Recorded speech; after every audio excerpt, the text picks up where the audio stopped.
If you want to set up an Epic Games parental control pin, you're in the right place. In this quick tutorial, I'll show you exactly how to find the parental controls inside your Epic Games account, create a secure 6-digit pin, and confirm everything properly so you can manage what gets accessed on the account. This is a simple process, but it's important to do it carefully so you can keep your account protected and make sure the settings are locked the way you want them. And if this video helps you out, make sure to hit the like button and subscribe for more easy tech tutorials just like this one. Alright, let's jump in. First, open your browser and go to the Epic Games website. Once the page loads, click Sign In and log into the account where you want to set up parental controls. Make sure you're using the correct account because the pin will be tied to that specific Epic Games profile. After you're signed in, look for your profile icon in the top right corner of the screen.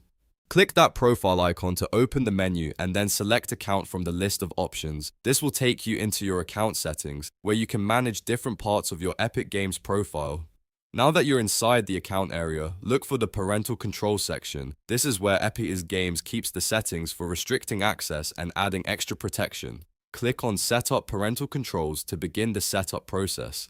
At this point, Epic Games will ask you to create a 6-digit PIN. Choose a PIN that you can remember, but make sure it's not easy for someone else to guess. Avoid simple numbers like 1, 2, 3, 4, 5, 6 or your birthday, because the goal is to make the PIN secure. Type in your 6-digit code carefully, then confirm the PIN when prompted. This confirmation step is important because it makes sure the code was entered correctly and saved to your account. Once the PIN is confirmed, your Epic Games parental control PIN is set up and ready to use. From this point forward, the PIN can help protect account settings and add an extra layer of control over the account experience. If you ever need to change the settings later, you'll likely need that PIN again, so keep it somewhere safe and private.